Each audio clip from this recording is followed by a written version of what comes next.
अगर आपको सबसे बड़ा और सबसे बुद्धिमान और ताकतवर बनना है तो अपना नजरिया बदलना होगा। आपको एक सकारात्मक नजरिया रखना होगा। हर चीज को आपको सकारात्मक सोच के साथ देखना होगा। जो कोई व्यक्ति सकारात्मक सोच के साथ हर काम करता है वह उस काम को बिना डर के और पूर्णता से कर पाता है और उसका काम जल्दी भी पूरा हो जाता है। इसे हम गौतम बुद्ध की कहानियों के माध्यम से जानेंगे।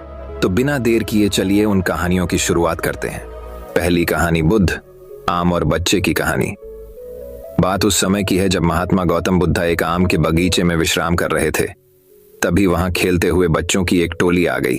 सभी बच्चे आम का बगीचा देखकर आम तोड़ने के लिए वहीं रुक गए। बच्चों ने आम तोड़ने के लिए आम के पेड़ पर पत्थर मारना शुरू किया।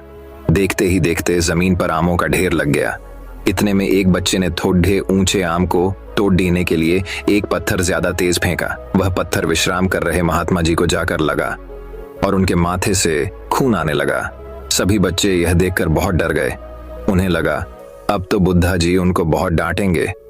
तभी उनमें से एक बालक डरता हुआ महात्मा जी के पास गया और उनसे हाथ जोड़ते हुए बोला, हे महात्मा, हमसे बहुत बड़ी गलती हो गई है, हमें क्षमा कर दीजिए। हमारी वजह से आपको यह पत्थर लग गया और आपके माथे से खून आ गया। इस बात को सुनकर महात्मा बुद्ध ने बच्चों से कहा, मुझे इस बात का दुख नहीं है कि मुझे पत्थर लगा, पर दुख इस बात का है कि पेड़ढ़े को पत्थर मारने से पेड़ढ़े तुम्हें मीठे फल देता है, लेकिन मुझे पत्थर मारने से तुम्हें डर मिला। इस तरह अपनी बात पूरी करके महात्मा जी आगे चल दिए और बच्चे भी आम बटोरकर वापस अपने अपने घर चले गए। कहानी से सीख। इस कहानी के माध्यम से महात्मा गौतम बुद्ध हमें बताना चाहते हैं कि कोई अगर हमारे साथ बुरा व्यवहार करता है तब भी हमें उसके साथ अच्छा व्यवहार ही करना चाहिए। जिस प्रकार पेड़ढ़े को पत्थर मारने पर भी वह बदले में मीठे फल ही देता है, उसी प्रकार हमें भी सभी के साथ मधुर व्यवहार रखना चाहिए। तो दोस्तों, अब चलिए हमारे दूसरे कहानी की शुरुआत करते हैं। दूसरी कहानी गौतम बुद्ध की एक प्रेरक कहानी, पुष्प के बदले शरण। एक बार की बात है जब गौतम बुद्ध जी मगध राज्य के एक गांव में ठहरे हुए थे। गांव से थोड़ा बाहर एक मोची अपने परिवार के साथ रहता था। उस मोची के घर के पास एक तालाब था। एक दिन रोज की तरह सुबह मोची तालाब किनारे पानी लेने गया। वहां उसने तालाब में एक बहुत ही अद्भुत पुष्प देखा। वह पुष्प देखने में बहुत ही सुंदर था और चमत्कारिक भी प्रतीत हो रहा था। मोची ने तुरंत ही अपनी पत्नी को बुलाया और वह पुष्प उसे दिखाया। मोची की पत्नी आध्यात्मिक और धर्म में आस्था रखने वाली थी। वह पुष्प को देखते ही समझ गई कि जरूर कल यहाँ से गौतम बुद्ध जी गुजरे होंगे। उन्हीं के प्रताप से यह पुष्प खिला है। पुष्प को चमत्कारिक मानकर मोची ने एक योजना बनाई। उसने अपनी योजना के बारे में पत्नी को बताया कि वह इस पुष्प को राजा को देगा और उनसे खूब सारी स्वर्ण मुद्राएं लेगा। उसकी पत्नी ने भी सोचा कि यह पुष्प उनके किसी काम का नहीं है, इसे राजा को ही दे दो, कम से कम कुछ कमाई तो होगी। पत्नी की सहमति के बाद मोची राजमहल की ओर निकल गया। राजमहल के रास्ते में उसे एक व्यापारी मिलता है। मोची के हाथ में पुष्प देखकर वह रुक जाता है। वह मोची से पूछता है कि भाई, ये पुष्प लेकर कहाँ जा रहे हो? मोची कहता है कि मैं ये पुष्प लेकर राजा के पास जा रहा हूँ। इसे राजा को भेंट करके मैं राजा से मुंह मांगा इनाम लूंगा। व्यापारी ने मोची को प्रस्ताव दिया कि तुम ये पुष्प मुझे दे दो, बदले में मैं तुम्हें 100 स्वर्ण मुद्राएं दूंगा। मोची सोच में पड़ी डीडीएच गया। उसने सोचा कि जब व्यापारी इस पुष्प के लिए 100 स्वर्ण मुद्राएं दे रहा है तो राजा तो और ज्यादा देगा। यही सोचते हुए उसने व्यापारी को पुष्प देने से मना कर दिया। थोड़ा आगे चला ही था कि उसे रास्ते में राजा आते हुए नजर आए, जो गौतम बुद्ध के दर्शन के लिए जा रहे थे। राजा भी मोची के हाथ में वो दिव्य पुष्प देखकर अचंभित हो गए। राजा ने मोची को पुष्प के बदले 1000 स्वर्ण मुद्राएं देने के लिए कहा। यह सुनते ही मोची के मन में एक अजीब सी चेतना आई और वह राजा को पुष्प न देकर दौड़ता हुआ सीधे महात्मा बुद्ध के पास जा पहुंचा। महात्मा बुद्ध जी मोची को देखकर हैरत में पड़ गए। उन्होंने मोची से पूछा तो मोची ने उन्हें सारी बात बताई। इसके बाद मोची ने वह पुष्प महात्मा गौतम बुद्ध के चरणों में अर्पित किया और उनसे कहा कि पहले तो मेरे मन में पुष्प को देखकर लालच आ गया था, लेकिन अब मैं समझ गया हूं कि जिसकी छाया पड़ने से ही एक पुष्प इतना दिव्य हो गया हो, अगर उसकी शरण में मैं चला जाऊं तो मेरा जीवन भी धन्य हो जाएगा। इसके बाद वह आजीवन महात्मा गौतम बुद्ध का शिष्य बनकर रहा। हमें इस कहानी से सीख मिलती है। इस कहानी ने हमें सिखाया कि हमारी जिंदगी में हमें बहुत सी चीजें अपनी तरफ आकर्षित करती हैं, लेकिन हमें उनके लालच में न फंसकर अपने ज्ञान का प्रयोग करके जीवन में सही राह को चुनना चाहिए। तो दोस्तों, अब चलिए हमारे तीसरी कहानी की शुरुआत करते हैं। तीसरी कहानी, सकारात्मक नजरिया। वही इंसान जो सकारात्मक रहता है वह उस इंसान से ज्यादा खुश रहता है जो नकारात्मक सोचता है, क्योंकि किसी ने कहा है कि जैसा हम सोचते हैं हमारे साथ वैसा ही होने लगता है। ये सिर्फ कहने की बात नहीं है, बल्कि ये बात बिल्कुल सही है। आपने कई बार इसे महसूस भी किया होगा कि जब कभी सुबह उठते समय आपको थोड़ी चोट लगी हो तो आपने सोचा होगा आज का तो दिन ही बुरा है, और आपने अपना नजरिया उस दिन के लिए नकारात्मक बना लिया। लेकिन फिर ऐसा ही होता है और ऐसी ही घटनाएं आपके साथ होने लगती हैं। क्यों? क्योंकि हमारा नजरिया नकारात्मक हो जाता है। और वहीं जब हम उठते हैं और हमें कोई अच्छी खबर मिल जाए तो हम सकारात्मक सोचने लगते हैं और बोलते हैं आज का दिन बहुत अच्छा है और हमारा सारा दिन बहुत अच्छा निकलता है। ये सब हमारी सोच की ताकत है। हम जैसा सोचते हैं हमारे साथ वैसा ही होने लगता है, और जब हम सकारात्मक सोचते हैं तो हमारे साथ सब कुछ अच्छा होने लगता है और सभी परिणाम अच्छे आते हैं। लेकिन अगर हम नकारात्मक सोचते हैं तो हमारे साथ सब कुछ बुरा होने लगता है। इसलिए हमें अच्छे परिणाम के लिए सकारात्मक नजरिया बहुत जरूरी है। और हम सकारात्मक नजरिए से अच्छे परिणाम कैसे पा सकते हैं, इसके लिए हम चलते हैं एक बहुत ही प्रेरणादायक कहानी पर। एक समय की बात है जब राजा महाराजाओं का समय चल रहा था। एक व्यापारी को सामान लेकर राजा के दरबार में शामिल होना था, तो वह व्यापारी राजा के यहाँ सारा सामान भरकर गाड़ी से निकलता है। लेकिन रास्ते में एक बिल्ली उस व्यापारी का रास्ता काट जाती है। अब व्यापारी बोलता है गाड़ी राय को, क्योंकि बिल्ली रास्ता काट गई। बोलता है ये तो अपशकुन हो गया, हो सकता है रास्ते में गाड़ी पलट जाए या हो सकता है कोई और दुर्घटना हो जाए। और उस व्यापारी के मन में अलग अलग नकारात्मक बातें आने लगती हैं और वह गाड़ी को वापस घर लौटा लाता है। उसी राज्य में एक दूसरा व्यापारी भी रहता है, उसे भी राजा के दरबार में सामान ले जाना था। वह रास्ते में निकलता है सारा सामान लेकर, तो उस व्यापारी का रास्ता भी बिल्ली काट जाती है। लेकिन व्यापारी को इससे ज्यादा फर्क नहीं पड़ता और वह राजा के दरबार में पहुंच जाता है। इस व्यापारी के काम और लगन को देख राजा बहुत खुश होता है और इसे बहुत से उपहार और मिठाइयां दे देता है। ये व्यापारी घर आता है और इसका परिवार खुश रहता है। लेकिन पहले वाला व्यापारी बहुत दुखी रहता है। पहले वाला व्यापारी राजा के दरबार नहीं पहुंचता तो राजा उसे दंड देता है और उसे कारावास में डाल देते हैं, और उसके सारे परिवार वाले परेशानी में आ जाते हैं। और व्यापारी सोचता है कि ये जो बुरा हो रहा है उस बिल्ली के कारण हो रहा है जो उसका रास्ता काट गई थी। लेकिन ये सब तो सिर्फ उसकी नकारात्मक सोच का परिणाम था। सीख, अगर हमारी सोच नकारात्मक होगी तो हमारे परिणाम भी खराब आएंगे। लेकिन अगर हम अच्छी मेहनत करें और सकारात्मक सोच रखेंगे तो हमारे परिणाम भी अच्छे आने लगेंगे। अपनी सोच को सकारात्मक रखना चाहिए। जो हुआ अच्छे के लिए हुआ, ये सोच हमें रखनी चाहिए। हो सकता है कुछ लोग ये तो सब बोलने की बात है, सकारात्मक नजरिया रखने से कुछ नहीं होता है। लेकिन क्या आपको पता है, एक व्यक्ति अगर गलत काम में भी सकारात्मक नजरिए से काम करता है तो उसे सिर्फ वही काम अच्छा लगने लगता है। भले ही लोग कुछ भी कहें, आज की दुनिया में लोग अलग अलग तरह के काम करते हैं। व्यक्ति का काम दूसरे व्यक्ति को गलत लगता है तो वही काम दूसरे व्यक्ति के लिए भगवान होता है। ऐसा क्यों होता है?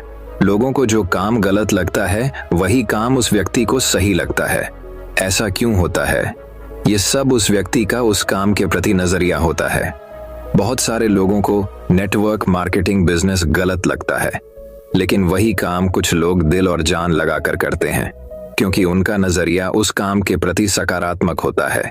यही कारण होता है कि एक व्यक्ति के लिए वही काम अच्छा होता है और दूसरे व्यक्ति के लिए वही काम गलत होता है। सकारात्मक नजरिया रखने के फायदे। सकारात्मक नजरिया रखने वाला व्यक्ति हर चीज में कुछ अच्छा खोज लेता है, जिससे उसका जीवन सरल और सुखी हो जाता है। सकारात्मक नजरिया आपको परिस्थिति पर काबू रखने में मदद करता है। सकारात्मक नजरिया जीवन की परेशानियों को कम कर देता है। जैसे अगर किसी के एक हाथ में फ्रैक्चर आ गया तो क्या उसे रोते ही रहना चाहिए या ये शुक्रिया करना चाहिए कि दूसरा हाथ तो सलामत बचा है? ये सब हमारे नजरिए पर निर्भर करता है। सकारात्मक नजरिया हमें आगे बढ़ने के लिए प्रोत्साहित करता है, क्योंकि आप आज बहुत मेहनत कर रहे हो, पर हो सकता है आपको आज अच्छे परिणाम न मिल रहे हो, तो हो सकता है आप काम छोड़ दें। लेकिन अगर आप सकारात्मक नजरिए के साथ काम करेंगे तो कुछ समय बाद परिणाम भी आने ही लगेंगे, जिससे हमें बड़ी सफलता मिल सकती है। सफलता पाने के लिए हमें अपना नजरिया सकारात्मक ही रखना होगा, क्योंकि अच्छे परिणाम के लिए अच्छा नजरिया होना जरूरी होता है। क्योंकि हम वह करने वाले हैं जो किसी ने नहीं किया, तो हमें उस चीज पर विश्वास करना ही होगा। तो दोस्तों, अब चलिए हमारे चौथे कहानी की शुरुआत करते हैं। चौथी कहानी, गुरु की महिमा, सबसे प्रेरणादायक कहानी। कहते हैं, जिसकी जिंदगी में गुरु नहीं, उसकी जिंदगी अभी शुरू नहीं। और यह बात बिल्कुल सही है, क्योंकि गुरु की महिमा वही जानता है जिसको गुरु ने जीरो से हीरो बना दिया। जैसे जिंदा रहने के लिए सांसों की जरूरत होती है, उसी तरह जिंदगी में सफलता पाने के लिए सही गुरु की जरूरत होती है। जो व्यक्ति गुरु की महिमा को नहीं समझता है, वह ठोकरें खाता रहता है। इसलिए गुरु की महिमा जानना बहुत ज्यादा जरूरी है, क्योंकि गुरु हमें सभी समस्याओं से बचाता है, क्योंकि उन्हें पता होता है कि कहाँ क्या समस्या आती है और समस्या का हल कैसे करना है। सफलता वही पाता है जो गुरु की महिमा को जानता और समझता है, क्योंकि कई बार ऐसा होता है कि व्यक्ति के पास गुरु तो होते हैं, लेकिन वह उनकी बातों को और उनके महत्व को नहीं समझता है। और जो व्यक्ति गुरु के महत्व को समझता है, वह सफलता पाता है। भारत देश में पहले से ही गुरुओं का महत्व सर्वोच्च पर रखा जाता है। हो सकता है कि आपने कबीर जी के दोहे पढ़े हो, तो शायद आपको याद हो कि उन्होंने गुरु को टॉमस भगवान से भी ऊपर रखा है। आपको इन लाइनों से समझ आ जाएगा। गुरु गोविंद दोनों खड़ी डिडिए है, काके लागू पाए, बलिहारी गुरु आपने, गोविंद दियो बताए अर्थ। कबीर दास जी ने इस दोहे में गुरु की महिमा का वर्णन किया है। वे कहते हैं कि जीवन में कभी कभी ऐसी स्थिति आ जाती है कि जब गुरु और गोविंद एक साथ खड़े होकर मिलें तो पहले किसे प्रणाम किया जाए। गुरु ने हमें गोविंद से मिलवाया है, इसलिए गुरु का स्थान गोविंद से भी ऊंचा है। ये सिर्फ कुछ शब्द नहीं है, बल्कि ये सब समस्याओं का समाधान हो सकता है। बस आपका नजरिया सही होना चाहिए। जैसा नजरिया हम रखेंगे वैसा ही हमें नजर आएगा। एक साधु जंगल में सालों से तपस्या कर रहे थे। उनका एक शिष्य था जो उनका ध्यान रखता था और उनकी सेवा करता था। उस साधु की महिमा इतनी थी कि वहां के आसपास जितने भी गांव थे, वहां से सभी लोग उनके दर्शन करने आया करते थे। एक दिन जब साधु अपनी समाधि से जागे तो उन्होंने सभी को दर्शन दिए और सबको आशीर्वाद दिया। उनके शिष्य ने बोला कि महाराज, मेरे लिए क्या आज्ञा है? तो साधु अपने शिष्य को बाकी की शिक्षा देते हैं। जब शिष्य की शिक्षा पूरी हो जाती है तो वह साधु से बोलता है कि अब मैं भी दूसरी जगह जाकर साधना करूंगा। तो साधु जी उसे समझाते हैं कि अगर कोई समस्या आए तो मुझे जरूर याद करना। उसके बाद साधु को प्रणाम कर शिष्य वहां से निकल जाता है। जंगल में भटकते भटकते वह काफी दूर निकल जाता है, पर उसे कोई ऐसी जगह नहीं मिली जहां वह तपस्या कर सके। फिर एक जगह पर रुक कर वह थोड़ा आराम करता है। फिर वह आगे की ओर निकल जाता है। थोड़े आगे चलते ही उसे एक ऐसी जगह मिल जाती है जहां पर वह तपस्या कर सके। शिष्य सोचता है कि मुझे एक जिन को बुलाना चाहिए ताकि वह उससे अपने सारे काम करा पाए। शिष्य जिन को बस में करने के लिए तपस्या करने लग जाता है। कई दिन निकल जाते हैं, महीनों निकल जाते हैं, और फिर अपने तप के प्रभाव से जिन को अपने बस में कर लेता है। जैसे ही जिन प्रकट होता है, जिन बोलता है, हुकुम मेरे आका, मुझे कोई काम बताओ, अगर मैं फ्री हुआ तो मैं तुम्हें खा जाऊंगा।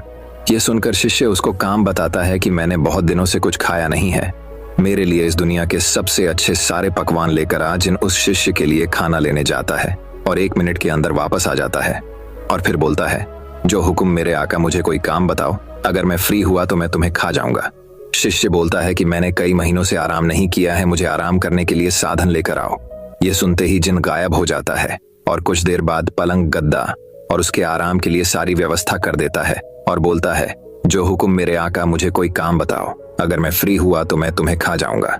अब शिष्य सोचता है कि मैं इसे कोई भी काम बताता हूं, ये जरा में कर देता है, और फिर बोलने लगता है, हुक्म मेरे आका, मुझे कोई काम बताओ, अगर मैं फ्री हुआ तो मैं तुम्हें खा जाऊंगा।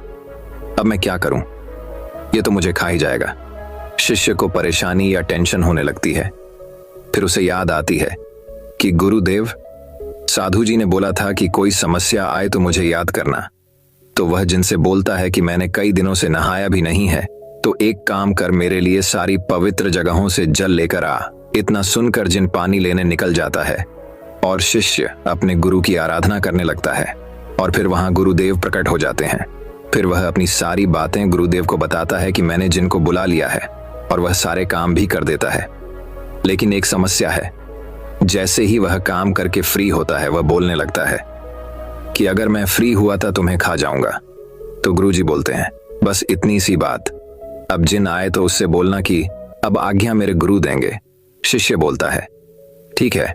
जैसे ही जिन पवित्र जल लेकर आता है तो जिन बोलता है हुकुम मेरे आका, मुझे कोई काम बताओ, अगर मैं फ्री हुआ तो मैं तुम्हें खा जाऊंगा। शिष्य जिन से बोलता है कि अब तुझे आज्ञा मेरे गुरु देंगे। इतना सुनकर जिन गुरु जी से बोलता है हुकुम मेरे आका, मुझे कोई काम बताओ, अगर मैं फ्री हुआ तो मैं तुम्हें खा जाऊंगा। वस गुरुदेव जिनसे बोलते हैं कि एक काम कर, एक 20 फीट लंबा वांस लेकर आ। जिन तुरंत लेकर आ जाता है। फिर गुरुदेव से बोलता है हुक्म मेरे आका, अगर मैं फ्री हुआ तो मैं तुम्हें खा जाऊंगा। गुरुदेव उससे बोलते हैं कि अब इस 20 पर तब तक चढ़ उतर जब तक मैं तुझे कोई दूसरा काम नहीं बता देता।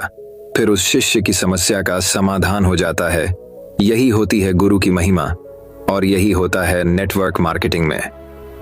हमारे जो गुरु रहते हैं वह इसी तरह हमारी रक्षा करते हैं, क्योंकि जब हम कुछ सीख रहे होते हैं तो ऐसी बहुत सारी समस्याएं होती हैं जो हमें समझ में नहीं आती, लेकिन हमारे गुरुदेव उस समस्या को चुटकियों में समाप्त कर देते हैं। इसीलिए जिंदगी में एक सही गुरु का होना बहुत जरूरी होता है, खासकर नेटवर्क मार्केटिंग बिजनेस में। मैंने यहां बोला है सही गुरु का होना जरूरी होता है, ना कि आप किसी को भी अपना गुरु बना लें। जिस प्रकार शादी के लिए आप बहुत सोच समझकर पार्टनर चुनते हैं, उससे भी ज्यादा जरूरी है सही गुरु को चुनना। सबसे पहले जो सीखने की बात है वह यह है कि हमारे जीवन में एक सही गुरु की महिमा को समझे और एक सही व्यक्ति को अपना गुरु, अपना आदर्श बनाएं और उनकी बातों पर विश्वास करते हुए अपने आप को निखारें। तो दोस्तों, अब चलिए हमारे 5वीं कहानी की शुरुआत करते हैं। 5वीं कहानी, तोते का सूप, एकता की ताकत। भारत के लोग बड़े ही शौकीन होते हैं, और ये बात सिर्फ अभी की नहीं। जब राजा महाराजाओं का समय था तब से ही राजा महाराजाओं के शौक के बड़े चर्चे होते हैं। राजा महाराजाओं को जानवर पालने का बहुत शौक रहता था, और आज भी लोगों को पालतू जानवर पालने का बहुत शौक होता है। एक व्यक्ति था जिसका नाम था धन्ना सेठ। धन्ना सेठ एक जाना पहचाना अमीर व्यक्ति था जिसकी पूरे शहर में चर्चा रहती थी। धन्ना सेठ की जो पत्नी थी उसको जानवर पालने का बहुत शौक था। उसके पास तोता, मुर्गा और बकरा पले हुए थे, क्योंकि धन्ना सेठ जब अपनी दुकान पर जाता तो सेठानी तोते को खिलाती और अपना मनोरंजन करती। लेकिन इन सभी पालतू जानवरों के साथ एक चूहा भी रहता था, जिससे सेठानी बहुत परेशान रहती थी, क्योंकि चूहा सेठानी के कई सारे कपड़ों को कुतर देता था। दिवाली के त्योहार के दिन धन्ना सेठ अपनी पत्नी के लिए 5 रुपए की एक बहुत शानदार साड़ी लेकर आता है, और सेठानी दूसरे दिन उस साड़ी को पहनने लिए बहुत ही उत्सुक रहती है। दूसरे दिन जब सेठानी उस साड़ी को पहनने के लिए उठाती है तो देखती है कि उस साड़ी में एक बड़ा सा छेद हो रहा होता है। ये देखते ही सेठानी आग बबूला हो जाती है, क्योंकि उस साड़ी को चूहा कुतर देता है, जिससे साड़ी में छेद हो जाता है। ये बात धन्ना सेठ को पता चलती है, तो धन्ना सेठ सेठानी से बोलता है, गुस्सा मत हो, मैं दूसरी साड़ी ले आऊंगा और चूहे को पकड़ने के लिए चूहादानी ले आऊंगा। दूसरे दिन धन्ना सेठ चूहादानी ले आता है।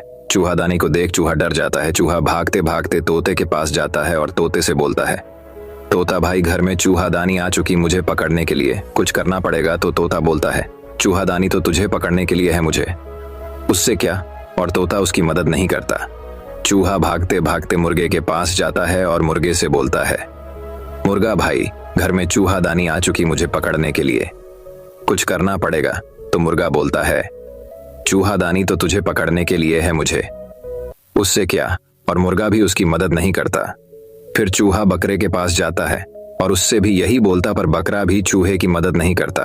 अब रात होती है और सेठानी चूहे का इंतजार करती है कि कब चूहा चूहेदानी में फंसे और कब वह अपनी नई साड़ी को कुतरने का बदला ले। कुछ देर बाद अचानक से खट की आवाज आती है और सेठानी जल्दी में बिना लाइट चालू किए चूहादानी के पास जाती है। जैसे ही सेठानी उस चूहादानी को उठाती है तो उसे एक जहरीला सांप काट लेता है, जो चूहे को खाने के लिए आया था और चूहादानी में फंस गया था। सांप सेठानी को खाकर वहां से भाग जाता है, और यहाँ सेठानी की चीख सुनकर धन्ना सेठ भी जाग जाता है और लाइट चालू करके देखता है तो उसे पता चलता है कि सेठानी को सांप ने काट लिया धन्ना सेठ तुरंत सेठानी को डॉक्टर के पास ले जाता है। डॉक्टर सेठानी का चेकअप करता है, फिर बोलता है कि इसका इलाज तो बहुत मुश्किल है क्योंकि सांप बहुत जहरीला था। और डॉक्टर बोलता है कि मैंने ऐसा सुना है कि अगर सही समय पर तोते का सूप मिल जाए तो सेठानी को बचाया जा सकता है, लेकिन तोता इतनी जल्दी कहाँ से मिलेगा। तो धन्ना सेठ बोलता है कि हमारे घर में ही तोता है, और फिर उस तोते का सूप बनाकर सेठानी को पिलाया जाता है और वो चूहा देख रहा था। फिर जब सेठानी थोड़ी ठीक हुई तो रिश्तेदार मिलने आए तो धन्ना सेठ सेठानी की खुशी में घर पर छोटी सी दावत देता है, और दावत में अब कढ़ाई पर चढ़ने की बारी मुर्गे की थी और मुर्गे का चिकन बनाकर रिश्तेदारों को परोसा जाता है। और वो चूहा देख रहा होता है और बोलता है अगर मेरी बात मान ली होती तो ये सब नहीं होता।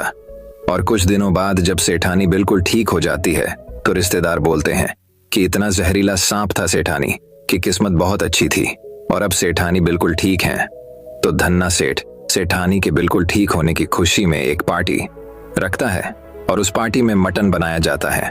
और इस बार कढ़ाई पर चढ़ने की बारी उस बकरे की थी, और चूहा ये सब देख रहा था और सोच रहा था कि अगर इन्होंने मेरी मदद की होती तो ये भी जिंदा होते।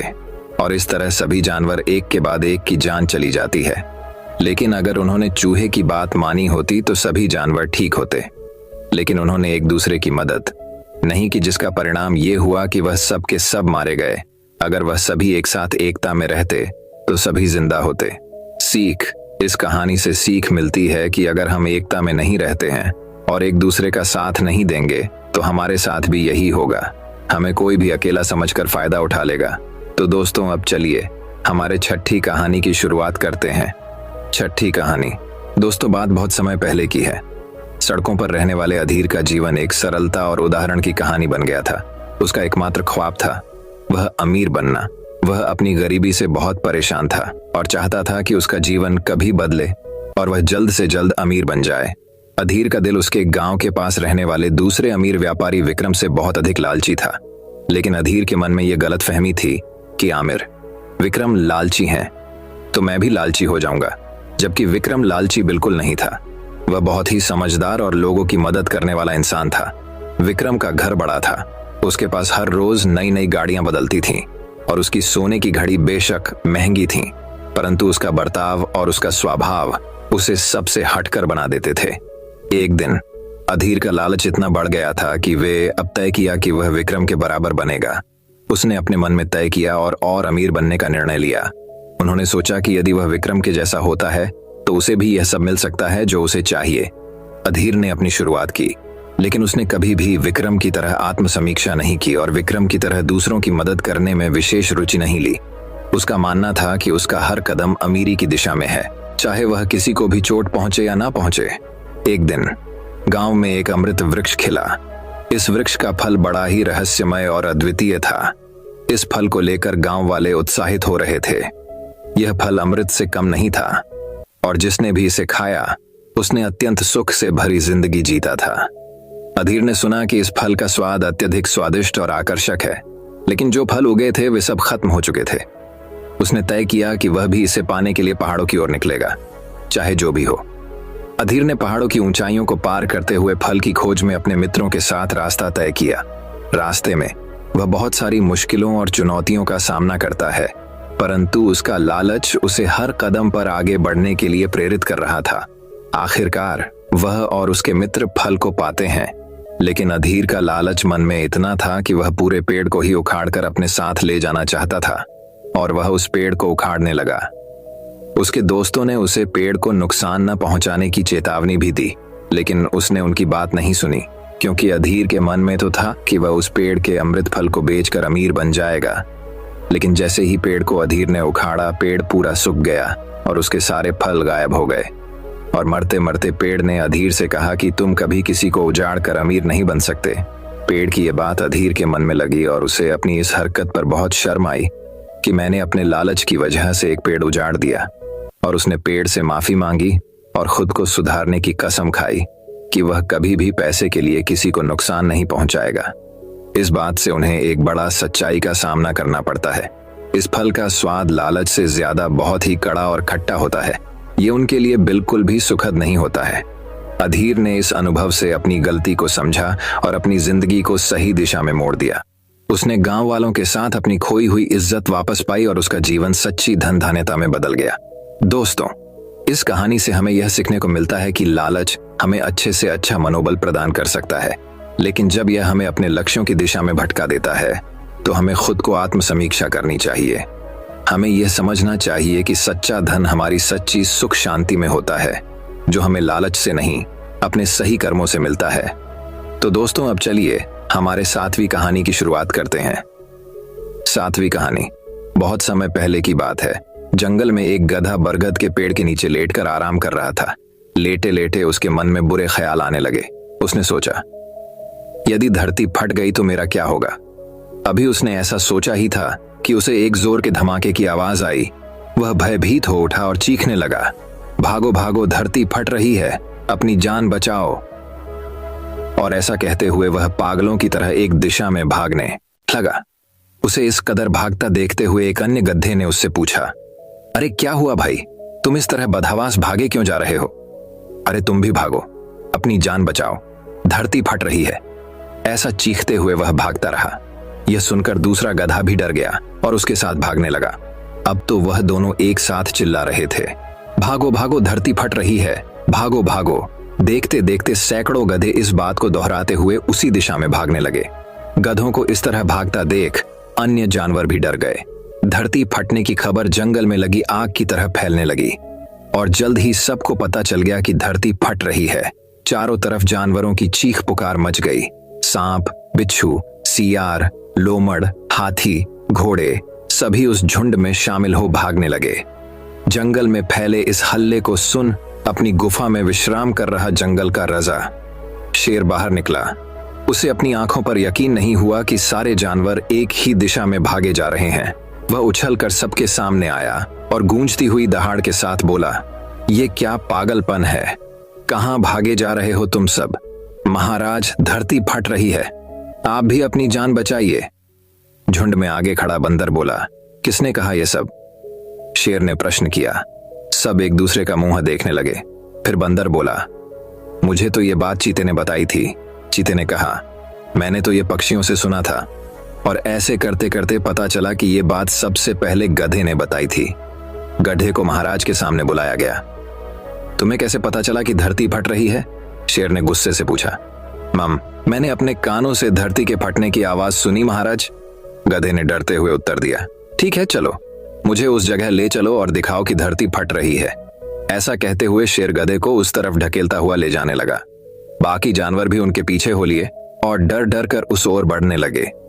बरगद के पास पहुंचकर गधा बोला, हुजूर, मैं यहीं सो रहा था कि तभी जोर से धरती फटने की आवाज आई। मैंने खुद उड़ती हुई धूल देखी और भागने लगा। शेर ने आसपास जाकर देखा और सारा मामला समझ गया। उसने सभी को संबोधित करते हुए बोला, ये गधा महामूर्ख है। दरअसल पास ही नारियल का एक ऊंचा पेड़ है और तेज हवा चलने से उस पर लगा एक बड़ा सा नारियल नीचे पत्थर पर गिर पड़ा। पत्थर सरकने से आसपास धूल उड़ने लगी और ये गधा न जाने कैसे इसे धरती फटने की बात समझ बैठा। शेर ने बोलना जारी रखा, पर भाइयों, ये तो गधा है, पर क्या आपके पास भी अपना दिमाग नहीं है। जाइए, अपने घर जाइए और आइंदा से किसी अफवाह पर यकीन करने से पहले 10 बार सोचिएगा। इस कहानी से हमें यह सीख मिलती है कि हमें किसी की भी बातों पर अंधा विश्वास नहीं करना चाहिए। पहले उस बात को पूरी तरह समझ और उस बात को गहराई से अपनी बुद्धि लगाकर सोचकर ही कोई भी निर्णय लेना चाहिए। अगर दुनिया एक ही दिशा में भागे तो हमें भी उसी दिशा में नहीं जाना है। हमें कोई और मार्ग खोजना है जिससे हम उन सभी के आगे निकल सके। तो दोस्तों, अब चलिए हमारे 8वीं कहानी की शुरुआत करते हैं। 8वीं कहानी, किसान की समस्या। सालों पहले गुमथा गांव में रहने वाला एक किसान काफी दुखी था। वो अपनी जीवन की छोटी छोटी परेशानियों को लेकर उदास रहता था और अपने दुख के बारे में लोगों को बताता फिरता था। एक दिन उसे किसी ने सलाह दी कि तुम गौतम बुद्ध के पास चले जाओ, वे तुम्हारी समस्याओं का कोई न कोई हल जरूर निकाल देंगे। उस व्यक्ति की बात सुनते ही दूसरे दिन वो किसान सीधे महात्मा बुद्ध के पास पहुंच गया। गौतम बुद्ध के पास पहुंचकर उन्हें प्रणाम करते हुए उसने बताया कि मैं एक किसान हूं और मैं खेती करके जीवन यापन करता हूं। मैं यहां अपनी समस्याओं का समाधान लेने के लिए आया हूं। दरअसल कई बार हमारी फसल अच्छी होती है तो कभी बिल्कुल भी नहीं होती। इससे मैं बहुत परेशान हो जाता हूँ। इतना कहने के बाद किसान ने आगे कहा कि मेरी पत्नी है और वो मुझसे बेहद प्रेम करती है, पर कभी कभी वो मुझे बहुत परेशान करती है। उससे मैं तंग आ गया हूँ और कभी कभी लगता है कि अगर वो मेरे जीवन में नहीं आती तो मैं कितने अच्छे से रहता।